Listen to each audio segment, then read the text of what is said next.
Good morning students. तो आज हम स्टार्ट करते हैं बेटा, थर्ड चैप्टर को ही हम कंटिन्यू करते हैं और आज पढ़ेंगे drift of electron and resistivity. इसका ओरिजिन क्या है, कहाँ से ये आती है रेसिस्टिविटी, और ड्रिफ्ट ऑफ इलेक्ट्रॉन्स क्या होता है, इसके बारे में आज हम अच्छे से पढ़ेंगे। इससे पहले जो हमारा पिछली क्लास जो हमने छोड़ी थी उस पर एक छोटा सा टॉपिक रह गया है, the second relation of Ohm's law, उसी को हम देख लेते हैं। तो सिंपली हमारे पास क्या आ गया था, कुछ रिलेशंस आ गए थे, उन रिलेशंस को रिवाइज कर लेते हैं। तो हमारे पास एक रिलेशन आया था Ohm's law, that is V is equals to I into R। क्योंकि हमें रेसिस्टिविटी पढ़ना है ना, तो बेटा इसको एक बार समझ लें कि रेसिस्टिविटी का रिलेशन क्या होता है। तो हम कहें V was I into R, ये हमारे पास रिलेशन था और R को हमने डिफाइन किया था, that is raw L upon A। हमने कहा था कि भाई जो R रेजिस्टेंस है that depends on length of the wire, जितना इंक्रीज करेंगे लेंथ ऑफ द वायर उतना ही रेजिस्टेंस इंक्रीज हो जाएगा। यदि ये डबल करेंगे ये डबल हो जाएगा। इसी तरीके से मैं कहूँ कि क्रॉस सेक्शनल एरिया यदि हम डबल करेंगे तो ये रेजिस्टेंस क्या हो जाएगा, हाफ हो जाएगा। थिक वायर जितना होगा उतना ही रेजिस्टेंस कम हो जाएगा, इस बात को आप ध्यान रखेंगे। ठीक है, इनका एक सिंपल सा रिलेशन है, V is the potential difference, I is the current, R is the resistance, rho is the resistivity, defined as the resistance of the wire which has unit cross sectional area and unit length. Okay, तो these are some definitions और some relations। इन दोनों relation को मिलाते हैं हम, तो मैं लिख देता हूँ V is the potential across the wire। अब वायर के जब हम पोटेंशियल लगाएंगे, पोटेंशियल डिफरेंस, तो उसमें एक इलेक्ट्रिक फील्ड जनरेट होगा। तो V को हम लिख सकते हैं बेटा, V को हम लिख सकते हैं E इंटू एल। ओके, हमारे पास एक रिलेशन था पोटेंशियल का, E dot D L vector, उसी से ही आया है ये। और R हमारे पास है, तो V को यदि मैं ये लिख दूं तो V को मैं क्या लिख सकता हूं बेटा, V को मैंने लिखा E into L, that is equals to I, तो I मैंने यों का यों रख दिया। R की जगह मैं पुट कर देता हूं बेटा, that is raw L upon A। मेरे पास है ना ये रॉ L बाई A। इस रिलेशन को मैं आगे बढ़ाता हूं तो देखिए E इंटू एल से तो L कैंसिल हो जाएगा, आपके पास बचेगा बेटा E is equals to I by A को मैं लिख देता हूं J इंटू और हमारे पास बच गया रॉ। ठीक है, तो हमारे पास एक रिलेशन आ गया E is equals to rho into J। तो यहां पर देखिए, this is the electric field, this is the conductivity, sorry resistivity, this is the resistivity, है ना, this is the resistivity and J is the current density. तो ये सारे relation, एक अच्छा सा रिलेशन हमारे पास आता है, तो इसको भी हमें याद रखना है। E is equals to rho J। एक और डिफाइन किया जाता है जिससे हम कहते हैं कंडक्टिविटी। कंडक्टिविटी क्या होता है, conductivity is nothing but it is the reciprocal of the resistivity. ठीक है, तो मैं कह देता हूं there is a relation rho is equals to 1 upon sigma, और sigma can be define as 1 upon rho, कुछ भी ले ले, तो ये ले लिया हमारे पास, ये डेफिनेशन हो गई। और इसको यदि इस रिलेशन में यदि मैं कहूं तो J इज इक्वल्स टू हो जाएगा सिग्मा इंटू E। आप ये छोटी मोटी चीजें कर सकते हैं, इस रिलेशन को आप इसमें पुट करेंगे ना, इसको कर दीजिए, रॉ की वैल्यू को आप 1 अपॉन सिग्मा पुट करेंगे तो J इज इक्वल्स टू क्या आ जाएगा, सिग्मा इंटू E आ जाएगा। तो ये सिंपल से रिलेशंस हैं जिन्हें हमें जानना चाहिए और ये हमें हमेशा काम में आएंगे। तो ये जो बॉक्स में बनाए ना बेटा, इनको आपको बिल्कुल अच्छे तरीके से याद रखना है। This is also to be learn, to be remembered, this is the relation. So we are moving to the next topic, that is the drift of electron. तो क्लियरली ये समझ गए होंगे, ये रिलेशंस आप याद कर लेंगे। नेक्स्ट हमारा टॉपिक हम स्टार्ट करते हैं बेटा, ये आ जाएगा हमारे पास, देखिए किस तरीके से।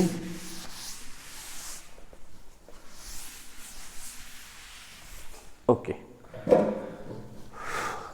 We are starting with the drift of electrons. हम सबसे पहले इलेक्ट्रॉन्स की मोशन को देखेंगे कि कंडक्टर में इलेक्ट्रॉन किस तरीके से मूवमेंट करते हैं। तो फर्स्ट ऑफ ऑल मैं कहूँ कि इलेक्ट्रॉन्स जो हैं वो किसी कंडक्टर में रैंडम मोशन करते हैं, ठीक है, रैंडम मोशन। मैं यहाँ से स्टार्ट करता हूँ, मान लीजिए इलेक्ट्रॉन है, मान लीजिए पोटेंशियल डिफरेंस नहीं लगाया है, अभी एक मेटल शीट है और मेटल वायर कह दें, और कोई भी हमने क्या नहीं लगाया है, हमने यहाँ पर इलेक्ट्रिक फील्ड नहीं लगाया है। तो इलेक्ट्रॉन्स जो हैं तो वो रैंडम डायरेक्शन में मूव करते हैं। यहाँ आयंस से कोलाइड करते हैं, इलेक्ट्रॉन से कोलाइड करते हैं, ऐसे जो मूव नहीं कर सकते और ऐसे जो मूव कर सकते हैं उनसे भी कोलाइड करते हैं। तो हम यहाँ पर कह रहे हैं आयन से जब कोलाइड करेंगे तो इस तरीके से मूव करेगा, यहाँ पर आ जाएगा, यहाँ पर इस तरीके से मूव करेगा, यहाँ पर इस तरीके से मूव करेगा, इस तरीके से वो मूव करता रहेगा, ठीक है, रैंडम कोलिजन और रैंडम मूवमेंट, ठीक है, ठीक है। अब यदि इसको हम ढंग से देखें तो हम कहेंगे बेटा कि इलेक्ट्रॉन जो है वो कोलाइड करता हुआ वापस उसी डायरेक्शन में आ जाता है। यदि हम इन सभी का एवरेज निकालें कि इलेक्ट्रॉन जो है वो एवरेज निकालें इन सभी का वेलोसिटीज का, तो हम कहें जितनी बार वो इधर जा रहा है उतनी बार वो इधर आ रहा है at particular instant. That's why देखिए यहाँ पर एक सिंपल सा चीज समझने की है।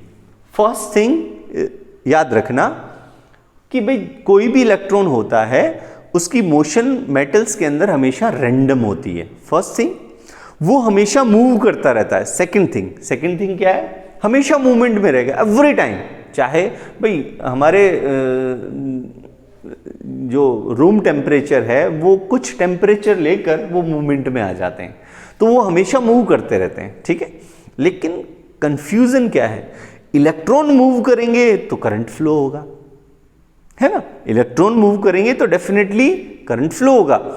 और हमने कहा कि वो एवरी टाइम मूव करते रहते हैं। सपोज करो मेरे पास ये एक मेटल का वर्नियर कैलिपर्स है, मैं कहूँ इसके अंदर इलेक्ट्रॉन्स हैं, डेफिनेटली हैं, फ्री इलेक्ट्रॉन्स हैं, डेफिनेटली हैं, वो एवरी टाइम मूव कर रहे हैं, डेफिनेटली मूव कर रहे हैं। तो जब इलेक्ट्रॉन मूव करेंगे तो एक करंट भी तो जनरेट होना चाहिए और वो करंट मुझे लगना चाहिए। यदि ऐसा है तो होगा क्या कि जब हमारे जो डोर का हैंडल होता है वो मान लीजिए मेटल का बना हुआ और जैसे हम उसको टच करेंगे तो हमें करंट आएगा, लेकिन ऐसा नहीं होता। जनरली हम जानते हैं ऐसा नहीं होता है। तो हम देखते हैं इस क्यों नहीं होता है, क्योंकि हमने जब कोई इलेक्ट्रिक फील्ड नहीं लगाया है तो जो इलेक्ट्रॉन्स की मोशन होती है ना वो रैंडम होती है, और उन सब वेलोसिटीज को यदि हम सम करके एवरेज निकालें तो वो आता है हमारे पास जीरो। एवरेज निकालने का मतलब क्या है, एक पर्टिकुलर एरिया से जितने इलेक्ट्रॉन इस साइड में गए हैं उतने इलेक्ट्रॉन इस साइड में चले गए उसी स्पीड से। तो जब इन सभी इलेक्ट्रॉन्स की स्पीड का इन वेलोसिटीज का सम करोगे तो जितने इधर गए उतने इधर गए, दोनों अपोजिट वेलोसिटी से गए हैं। That's why the sum of the velocities will be zero.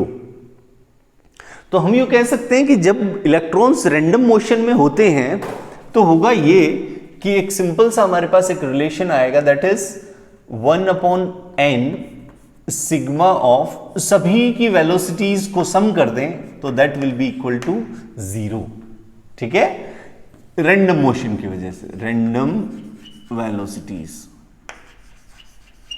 Velocity से मूव करता है, सबकी वेलोसिटीज क्या है, रैंडम है, और इसी वजह से इन सब का यदि सम करेंगे वेलोसिटीज का और उसका एवरेज निकालेंगे तो वो कितना आएगा बेटा, दैट विल बी परफेक्टली 0।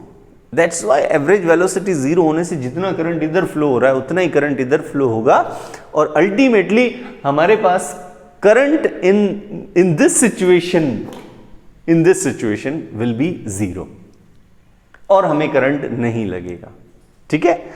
अब सेकंड केस इसका हम देखना चाह रहे हैं। यहां पर देखिए जब कोई इलेक्ट्रॉन यहां से कोलाइड करेगा तो वो किसी भी डायरेक्शन में जा सकता है, बिकॉज यहां पर डायरेक्शंस आर रैंडम। एक इंपॉर्टेंट समझने का है, डायरेक्शंस हैं आर रैंडम, किसी भी डायरेक्शन में जा सकता है। जितना ऊपर की ओर जा रहे हैं उतने नीचे जाएंगे, जितना आगे की ओर जाएंगे उतना ही पीछे की ओर जाएंगे। और सभी की स्पीड क्या रहती है, सभी की स्पीड सेम रहती है, सभी की वेलोसिटीज अलग हो सकती है क्योंकि कोई इधर जा रहा है कोई इधर जा रहा है, लेकिन स्पीड क्या रहती है, सेम रहती है। तो यदि उनका सम करेंगे तो वो कितना आएगा, 0 आएगा। लेकिन यहां पर एक एक कंसेप्ट हमें समझने का है कि सपोज करो ऐसा ना होकर कुछ ऐसा केस हुआ है ना, मैं यहां पर ले लेता हूं। सपोज करो केस थोड़ा डिफरेंट हो गया और मैं कह रहा हूं कि इलेक्ट्रॉन्स जो हैं, मैंने यहां पर एक फील्ड लगा दिया और फील्ड इस तरीके से लगाया कि यहां पर मैंने पॉजिटिव साइड लगा दी है सुविधा के लिए और यहां नेगेटिव लगा दी है, ठीक है, बैटरी लगाई है और बैटरी का मतलब मैंने फील्ड अप्लाई कर दिया। Okay, now the electron will move towards the positive side, है ना। तो इलेक्ट्रॉन से ऐसे जाएगा, ये इलेक्ट्रॉन होगा वो भी ऐसे जाएगा, नेगेटिव चार्ज मूव करेगा, कोलाइड करेगा, उसके बाद उसकी वापस। लेकिन अब जब कोलिजन करेगा, कोलाइड करेगा किसी आयन से, किसी इलेक्ट्रॉन से, तो ये केस डिफरेंट हो जाएगा। पहले जब कोलाइड किया था तो वो रैंडम डायरेक्शंस में सेम स्पीड में जा रहा था, मींस डिफरेंट वेलोसिटी से मूव कर रहा था। लेकिन इस वाले केस में क्या होगा बेटा, इस वाले केस में जैसे कोलाइड करेगा, कोलाइड करने के बाद वो इलेक्ट्रिक फील्ड की वजह से सेम स्पीड से नहीं जाएगा, उसका जो स्पीड है वो एक्सेलरेट होने लग जाएगा। ठीक है, यहां पर हम कहेंगे एक नया वर्ड और आ जाएगा कि अब जो है वो इलेक्ट्रॉन्स पर एक फोर्स लग रहा है due to this electric field, that's why the electron will accelerate after every collision. हर टक्कर के बाद वो क्या होना शुरू हो जाएंगे, वो एक्सेलरेट होना शुरू हो जाएंगे। उस एक्सेलरेशन की वैल्यू कितनी है वो निकाल ले, तो वो निकालना बहुत सिंपल है। हमें पता है जो फोर्स लग रहा है वो कितना है बेटा, वो इलेक्ट्रिक फील्ड की वजह से लग रहा है। और इलेक्ट्रिक फील्ड, कोई पार्टिकल जो है इलेक्ट्रिक फील्ड में रखा हो तो उस पर फोर्स की वैल्यू क्या होती है बेटा, माइनस ई। ठीक है, क्यू ई होती है, सिंपली हम जानते हैं the force is Q into E. Q यहां पर इलेक्ट्रॉन्स को लिए ले रहे हैं तो मैंने यहां पर माइनस ई ले लिया क्योंकि इस पर चार्ज माइनस होता है। और फोर्स जो है मैंने क्या लिया है, जो फोर्स उसके ऊपर अप्लाई हो रहा है इलेक्ट्रिक फील्ड की वजह से, तो वो हमारे पास आ गया। और इस फोर्स को मैं कह देता हूं, मान लीजिए उस इलेक्ट्रॉन का मास m है और वो a एक्सेलरेशन है उसमें, क्योंकि फोर्स जाए वहां एक्सेलरेशन है डेफिनेटली, तो a एक्सेलरेशन है तो ये हमारे पास आ जाएगा, तो a हमारे पास आ जाएगा acceleration that is minus E by M. This is the acceleration due to external electric field E on the electrons. इस तरीके से ये हो गया। ठीक है, तो हमारे पास क्या आ गया बेटा, एक एक्सेलरेशन आ गया। दोनों ही केसेस इंपॉर्टेंट है, एक बार वापस शॉर्ट में रिवाइज कर लें। जब कोई फील्ड नहीं लगाया था, यहां पर मैं कह देता हूं फील्ड अप्लाइड,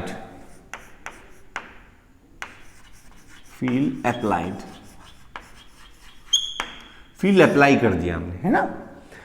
अब देखिए हम कह रहे हैं, वापस से समझ लें एक बार, जब हमने नहीं अप्लाई किया फील्ड तो उनकी डायरेक्शंस जो हैं वो रैंडम थी, स्पीड उनकी सेम थी। जब उन सब का एवरेज निकालेंगे तो वो 0 आएगा।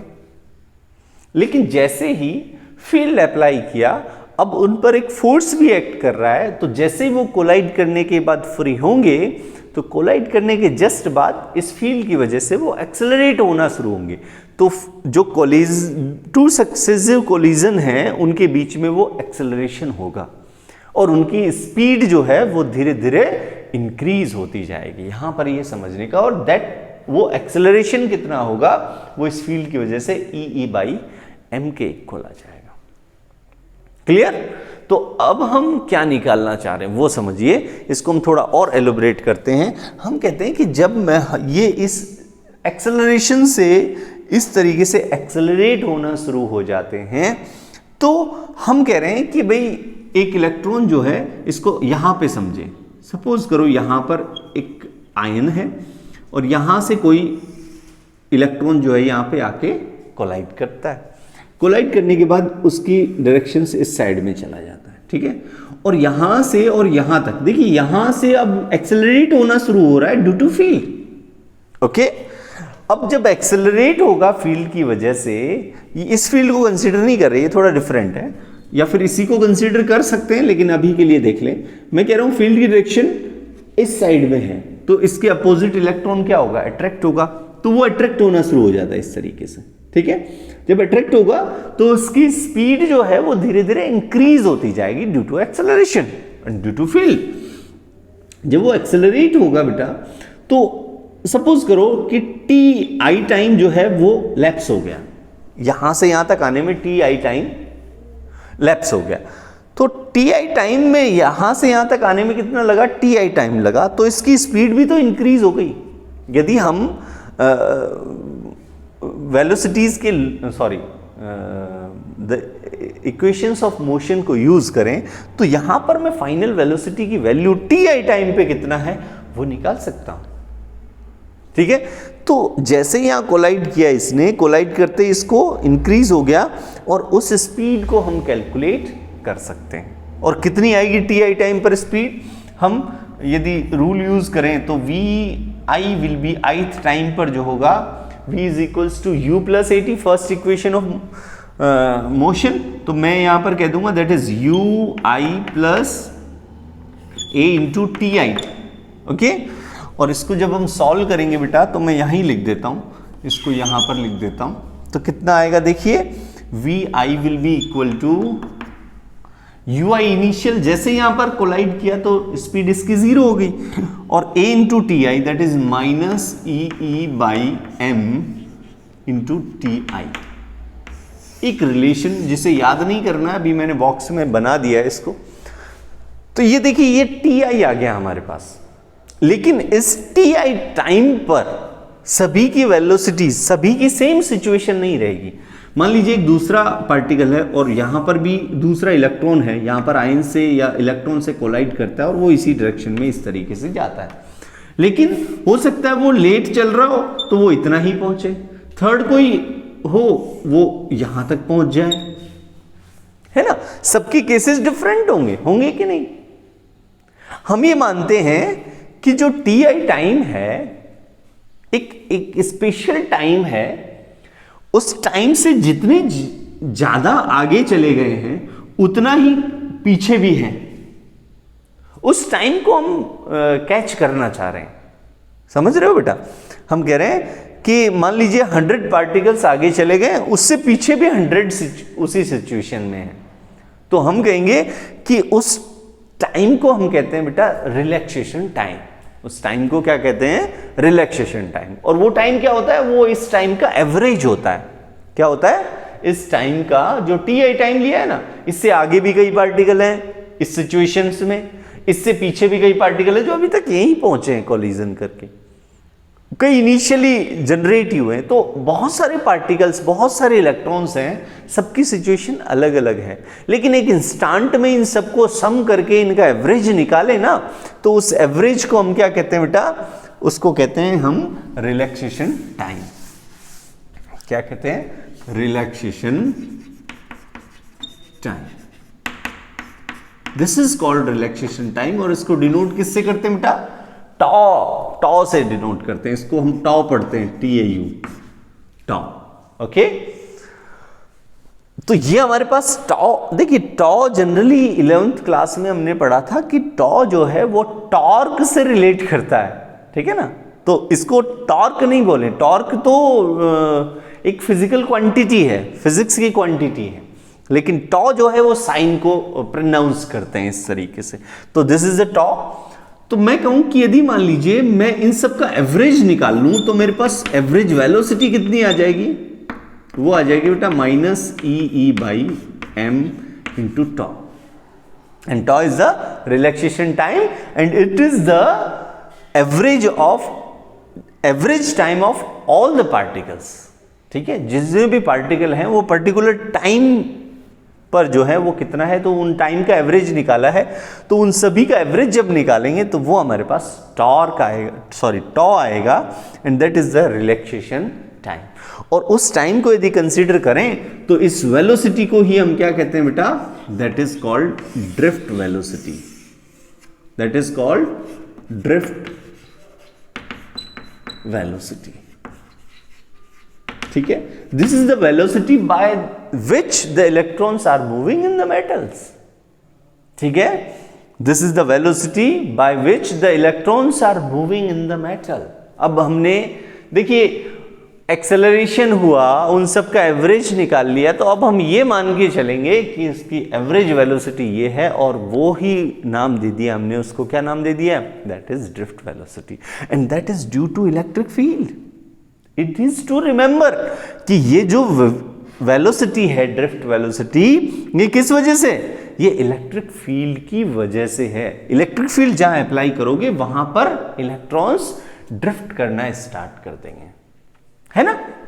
एक्सटर्नल फील्ड लगा दीजिए आप, इलेक्ट्रॉन ड्रिफ्ट करना, तो हम कहेंगे उस मोशन को ड्रिफ्ट कह देते हैं कि इलेक्ट्रॉन्स आर ड्रिफ्टिंग, ओके। तो that velocity by which the electrons are drifting is called drift velocity of the electrons, ठीक है। ये इस तरीके से हम ड्रिफ्ट वेलोसिटी का कंसेप्ट हो गया। अब जब ड्रिफ्ट वेलोसिटी, तो अब जब भी इलेक्ट्रॉन्स का मोशन, जब भी इलेक्ट्रॉन्स की स्पीड की बात करें तो क्या कहेंगे, किस स्पीड से मूव करते हैं, किस वेलोसिटी से मूव करते हैं, that is drift velocity. Clear. तो जब ड्रिफ्ट वेलोसिटी का कंसेप्ट हमारे पास आ गया और इसका फॉर्मूला हमारे पास आ गया, तो अब हम थोड़ा सा इसको और आगे बढ़ाते हैं और उन रिलेशंस को निकालने की कोशिश करते हैं जिनसे ये हमारा, तो वी आई को मैं अलग से लिख लेता हूं, वी डी जो हमारे पास आया है that is equals to minus E E by M into tau, and tau here is the drift velocity, ठीक है। अब मैं क्या करूंगा बेटा, मैं किसी मेटल के अंदर करंट फाइंड आउट करने की ट्राई कर रहा हूं, है ना, कि करंट किस तरीके से मूव करेगी इसके अंदर, है ना बेटा। तो first of all I will start with this diagram. मैं एक डायग्राम बना देता हूं यहां पे। सपोज करो मैंने ये बना दिया इस तरीके से, एक सिलेंडर बना दिया, और मैं इसको रिप्रेजेंट करना चाह रहा हूं कि ये मेरे पास क्या है, एक वायर है, ठीक है, कॉपर वायर है या जो भी मेटल का एक वायर है जिसकी थिकनेस बहुत ज्यादा मान ली है मैंने। जब मैं कह रहा हूं कि इसकी थिकनेस बहुत ज्यादा है तो हमें अंडरस्टैंडिंग में आसानी रहेगी, ठीक है। कुछ एजम्पशंस और मान लेते हैं हम। क्या एजम्पशंस मानते हैं, तो सबसे पहले मैं कह देता हूं इसका क्रॉस सेक्शनल एरिया कितना है, that is a is the cross sectional area of this wire. और मैं कह देता हूं कि इसके अंदर मान लीजिए इलेक्ट्रॉन्स जो है मूव करेंगे, तो वो इस डायरेक्शन में सपोज करो मूव करते हैं, है ना। जब इस डायरेक्शन में मूव करेंगे तो उनकी वेलोसिटी कितनी होगी बेटा, वो ड्रिफ्ट वेलोसिटी होगी। क्या होगी, ड्रिफ्ट वेलोसिटी। सपोज करो यहां से यहां तक पहुंचने में, यहां से यहां तक पहुंचने में जो टाइम ले रहे हैं ना, वो कितना ले रहे हैं, डेल्टा टी टाइम ले रहे हैं। कितना टाइम ले रहे हैं, डेल्टा टी टाइम ले रहे हैं, ठीक है। तो अब हम इसके अंदर, और ये जो डिस्टेंस है, सपोज करो ये डेल्टा एक्स भी मान सकते हैं कि यहां से यहां का डिस्टेंस डेल्टा एक्स है, या फिर आप इसको एल भी ले सकते हैं। सपोज यहां से यहां का डिस्टेंस कितना है, स्मॉल एल है, ओके, ठीक है। अब what is to do is, the idea is, idea क्या है वो समझ लीजिए, that is L, that is L, ठीक है। आइडिया क्या है वो समझ लीजिए। आइडिया ये है कि हम चाहते हैं कि यहां पर जितने भी इलेक्ट्रॉन्स हैं वो यहां पर पहुंच जाएंगे, तो इसमें करंट कितना फ्लो करेगा, और उस करंट को जब हम निकालेंगे तो हमारे पास और भी रिलेशंस आ जाएंगे जिनको हम निकालना चाह रहे हैं। वहां पर जहां पर भी हमें वीडी की जरूरत पड़ेगी तो हम इसका मैग्नीट्यूड रख देंगे, ठीक है, एवरेज वेलोसिटी का मैग्नीट्यूड रख देंगे। तो देखिए किस तरीके से हम इसको सॉल्व करेंगे। तो सिंपली आई को मैं डिफाइन करूं तो आई डिफाइन होता है बेटा, that is Q by T, है ना। ये Q by T is Q is the charge, ये क्या है, चार्ज है, और ये क्या है, टाइम है। ये दो चीजें हमें समझ लेनी चाहिए। डेल्टा टी टाइम ले लेता हूं, जब ये डेल्टा टी लिया तो हमने इसको भी डेल्टा टी ले लिया, तो मैं इसको क्यू को क्या लिख देता हूं बेटा, I delta T into is equals to Q. तो चार्ज की वैल्यू हमारे पास इतनी आ जाती है। क्लियर। या फिर आप इसको भी काम में ले सकते हैं। अब मैं क्या कहूं कि मैं इसमें चार्ज निकालता हूं कि what is the total charge in this volume, okay. तो इसको निकालने के लिए हमें कुछ ना कुछ तो करना पड़ेगा। सो सबसे पहले मैं कुछ अजम्पशंस मान लेता हूं। यहां पर मैं एक क्वांटिटी डिफाइन करता हूं n, और इसे मैं कह देता हूं that is the charge per unit volume. What is this? This is the charge per unit volume. This is the N. ठीक है, चार्ज पर यूनिट वॉल्यूम मेरे पास आ गया तो मैं इसको डिफाइन कर सकता हूं इजीली. कैसे? मैं कह देता हूं कि मेरे पास जो चार्ज आएगा वो कितना आएगा. वो चार्ज जो होगा मेरे पास, मैं कहूंगा कि that is charge per unit volume है, दैट इज एन. ओके, इसको मैं इसके वॉल्यूम से मल्टीप्लाई कर दूं. देखिए ये कुछ डेंसिटी वाला ही कंसेप्ट है ना, कि जैसे ही हमें डेंसिटी पता हो, this is the density, charge density हो गई एक तरीके से. This is the density, volume charge density है एक तरीके की. और वो डेंसिटी जो है उसको हम उस वॉल्यूम से मल्टीप्लाई कर दें तो हमारे पास क्या आ जाएगा? हमारे पास total charge, the number of charge आ जाएगा. तो मैं यहां पर कह रहा हूं कि इसका वॉल्यूम कितना है? इसका volume simply A into L. What is this? This is A into L. Cross sectional area into height is the volume of the cylinder. तो मैं कह देता हूं N into A into L. This is what? This is the number of charge per unit. Sorry, the total number of charge. Volume से multiply करूंगा तो मेरे पास क्या आ जाएगा? टोटल नंबर ऑफ चार्ज आ जाएगा. और यदि मैं सिंगल चार्ज पर जो चार्ज होता है उससे मल्टीप्लाई करूंगा तो this is the total charge. ठीक है, ये तो नंबर, ये तो केवल नंबर है 1 2 3 4, और ये एक पर चार्ज है, एक इलेक्ट्रॉन पर चार्ज है. तो मेरे पास क्या आ गया? टोटल आ गया.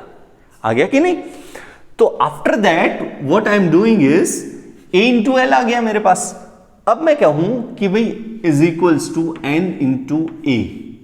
अब L को मैं लिखना चाह रहा हूं. देखिए सारे इलेक्ट्रॉन सेम स्पीड से जाएंगे. किस स्पीड से जाएंगे? सॉरी, किस वेलोसिटी से जाएंगे?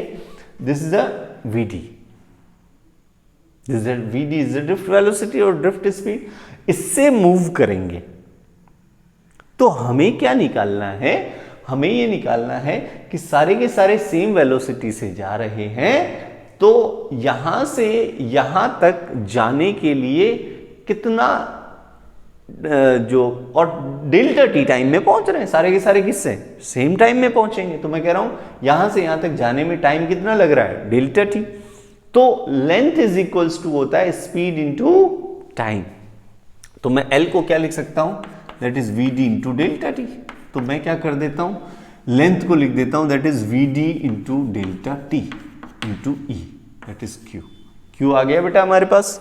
Q आते हैं हम इसको पुट कर देते हैं. I is equals to I into delta T is equals to from equation number शायद 2 डाल देता हूं, इसको नंबर 1, इसको नंबर 2. From equation number 2. ठीक है, I delta T will be equal to what? That is Q. Q is what? N A V D delta T into E. Okay, that's it. Delta T से delta T finish हो जाएगा. मेरे पास बचेगा बेटा I, और A को नीचे ले आऊं तो I by A that is equals to, देखिए क्या क्या बच गया? A चला गया, डेल्टा T चला गया, तो N V D into E बच गया, है ना. I by A को हम क्या लिखते हैं बेटा? That is the current density, that is equals to N into E. और VD को और पुट कर देते हैं. VD को क्या पुट करें? VD हमारे पास है, इसका मैग्नीट्यूड पुट कर देते हैं, that is E by M into tau. ठीक है, इस माइनस के लिए परेशान ना हो, क्योंकि यदि यहां पर भी माइनस रखोगे तो माइनस माइनस वैसे प्लस हो जाएगा, तो वो डायरेक्शंस को शो कर रहा है, तो इसलिए इसके लिए परेशान ना हो. आप केवल इसका मैग्नीट्यूड पुट कर दें यहां पे. तो इस तरीके से देखिए J will be equal to what? That is NE square tau by M into E. एक इंपॉर्टेंट रिलेशन आ गया हमारे पास. ठीक है, और अभी अभी थोड़ी देर पहले ही हमने J का एक रिलेशन पढ़ा था. क्या पढ़ा था? एज वी नो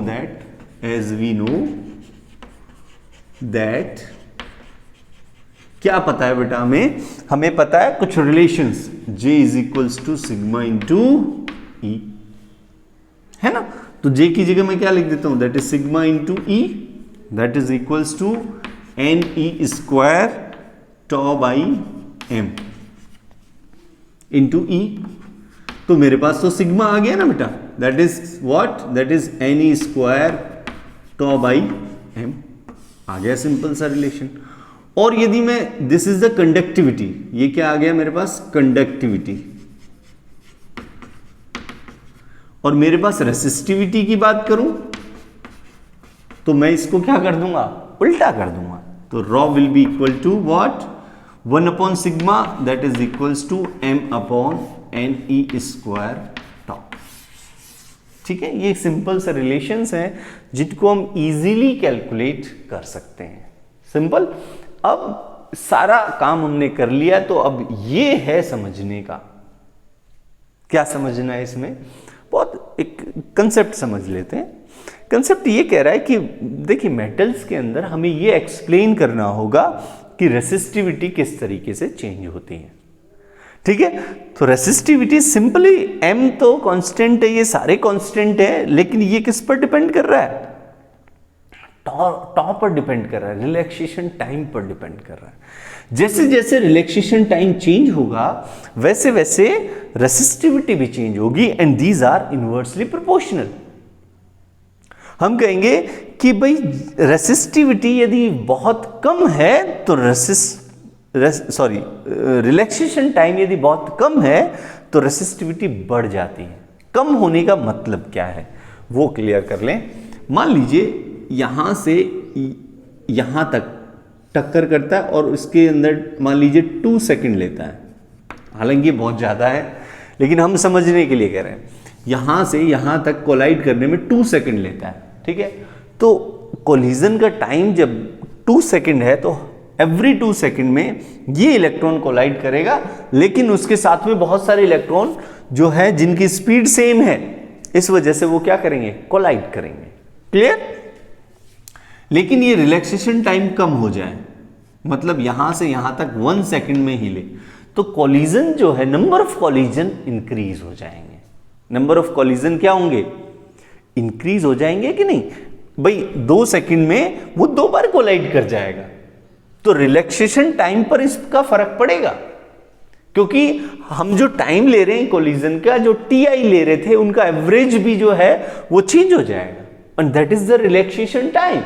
तो हम कहेंगे कि ये जो टाइम है ये डिक्रीज होने से क्या हो गया, number of collision per unit time increase हो गया, और जो नंबर ऑफ कोलिजन बढ़ गया तो डेफिनेटली क्या बढ़ेगा, रेजिस्टेंस बढ़ेगा। नंबर ऑफ कोलिजन ही तो रेजिस्टेंस है, जिसको हम पिछले वीडियो में डिस्कस कर चुके हैं कि रेजिस्टेंस इज नथिंग बट जितने ज्यादा कोलाइड करेगा उतना ज्यादा रेसिस्ट करेगा इलेक्ट्रॉन्स की मोशन को, and that property is called resistance. That's why we can say that if the relaxation time is less then the resistance increases, और रेजिस्टेंस इंक्रीज होगा तो रेसिस्टिविटी क्यों नहीं इंक्रीज होगी, क्योंकि resistivity is nothing but it is the resistance of the unit cross sectional unit length wire, है ना। Cross sectional area जिसका 1 मीटर स्क्वायर हो, लेंथ उसकी 1 मीटर हो, तो उसका रेजिस्टेंस ही क्या होता है, रेसिस्टिविटी। तो यूनिट लेंथ, यूनिट उसके अंदर भी कोलाइड जो है वो कम टाइम में करेगा, तो डेफिनेटली, तो what is to understand is कि जब टाइम ज्यादा ले रहा है, ज्यादा टाइम ले रहा है, तो उसका रेजिस्टेंस या रेसिस्टिविटी कम हो जाती है, और जब कम टाइम ले रहा है, रिलैक्सेशन टाइम कम हो जाए, तो रेसिस्टिविटी क्या हो जाएगी, इंक्रीज हो जाएगी। तो जब भी आपको एग्जाम पॉइंट ऑफ व्यू से कोई ऐसा कहा जाए कि ये किस तरीके से रिलेट करते हैं, तो आप इजीली इस कंसेप्ट को दिमाग में रखेंगे और इस फॉर्मूले को याद रखेंगे, sigma is equals to N square tau by M. In the same conductivity भी ऐसे ही है, कंडक्टिविटी टॉ बढ़ जाएगा तो कंडक्टिविटी क्या होगी, बढ़ जाएगी, इंक्रीज हो जाएगी। ठीक है, तो इस तरीके से हम इन दोनों को रिलेट कर सकते हैं, और नेक्स्ट टॉपिक के अंदर जब आएंगे तो इसको हम इसी तरीके से एक्सप्लेन करेंगे, कुछ ग्राफिकल रिप्रेजेंटेशन देखेंगे और इसको अच्छे से एक्सप्लेन कर पाएंगे। तो what is to learn in this topic is drift velocity क्या है, किसकी वजह से होती है, इलेक्ट्रिक फील्ड की वजह से होती है, एंड इंपॉर्टेंट ये टाइम पर डिपेंड नहीं कर रही है, ठीक है ना। ये Vd does not depend on time instant कि भाई किस टाइम पर कितनी वेलोसिटी, डजंट मैटर। टॉ जो है वो एवरेज वेलोसिटी हमारे पास, सॉरी एवरेज टाइम हमारे पास हो, सभी का ही एक एवरेज लिया जाता है, उस पर ही डिपेंड करती है। और वो सभी इलेक्ट्रॉन्स का मानेंगे कि पर्टिकुलर इलेक्ट्रॉन के लिए लिखें तो हम कहेंगे कि VD does not depend on time, ठीक है, that is free of time. Okay, तो ये कंसेप्ट हो गया वीडी। उसके साथ में ये कंसेप्ट हो गया सिग्मा, और इसका डराइव कैसे करते हैं इसको भी अच्छे से पढ़ लेंगे। तो ये हमारा आज का कंप्लीट हो गया है ड्रिफ्ट वेलोसिटी। अच्छे से इसको 2-3 बार पढ़िए, फिर भी कोई प्रॉब्लम हो कमेंट बॉक्स में लिखिए। वीडियो कैसा लगा वो भी जरूर लिखिए, लाइक कीजिए, सब्सक्राइब अपने दोस्तों को बताइए। यदि आपको ये वीडियोस अच्छे लग रहे हैं तो शेयर कीजिए और देखते रहिए। Thanks a lot for watching today. Stay safe, stay at home. Okay, bye.